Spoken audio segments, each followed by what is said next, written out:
Hello friends, आपका बहुत बहुत स्वागत है आपके अपने channel legal help in Hindi में। फ्रेंड्स, आज मैं आपके लिए सुप्रीम कोर्ट का एक जजमेंट लेकर आई हूँ, जिसके अंतर्गत सुप्रीम कोर्ट ने ये कहा है कि अपनी पत्नी से या बहू के मायके वालों से वित्तीय सहायता या आर्थिक सहायता मांगना भी दहेज की मांग करना ही माना जाएगा। ये केस दहेज की हत्या का मामला था।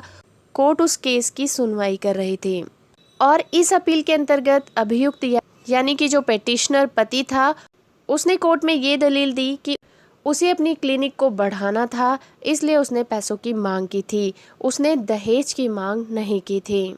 लेकिन सुप्रीम कोर्ट ने अप्पा साहेब ANR versus state of Maharashtra case के फैसले पर भरोसा जताया और ये कहा कि कुछ वित्तीय यानी कि आर्थिक जरूरतों को पूरा करने के लिए या फिर घरेलू खर्चों को पूरा करने के लिए या खाद खरीदने के लिए जो भी पैसे की डिमांड की जाती है वो दहेज की मांग नहीं कही जा सकती।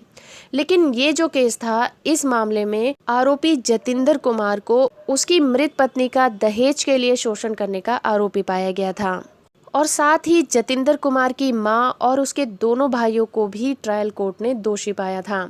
हाई कोर्ट ने दोषियों की सजा की पुष्टि की थी और दूसरों को बरी कर दिया था। इस केस की सुनवाई दीपक गुप्ता और जस्टिस अनिरुद्ध बोस की बेंच कर रहे थे। उन्होंने अप्पा साहेब केस पर आधारित दलीलों को खारिज करते हुए ये कहा कि अप्पा साहेब केस में ये कहा गया था आर्थिक सहायता को दहेज नहीं माना जाएगा। दूसरी तरफ राजिंदर सिंह वर्सेस पंजाब राज्य केस के मामले में कोर्ट की 3 जजों की बेंच के फैसले को भी खारिज कर दिया।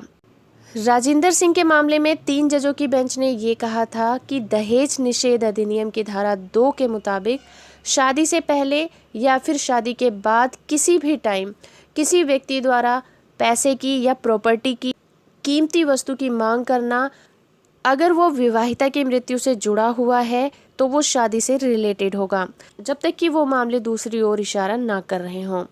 कोर्ट ने ये भी कहा कि भारतीय दंड संहिता की धारा 304B में जल्दी ही को तत्काल यानी कि तुरंत का पर्यायवाची नहीं माना जाना चाहिए। इन्हीं सारी बातों को कहते हुए सुप्रीम कोर्ट ने इस अपील को खारिज कर दिया।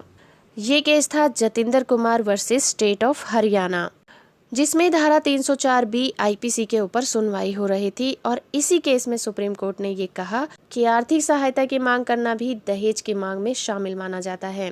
तो फ्रेंड्स, आई होप कि ये जानकारी आपको पसंद आई होगी। अगर आपको ये जानकारी अच्छी लगी है, आपके किसी काम की है, तो आप इस वीडियो को लाइक और शेयर जरूर करिए। चैनल पर नए आए हैं तो चैनल को सब्सक्राइब कर लीजिए, साथ में ऑल नोटिफिकेशन बटन को ऑन कर दीजिए ताकि जब भी मैं कोई नई वीडियो अपलोड करूँ तो आपको उसकी नोटिफिकेशन सबसे पहले मिले। तो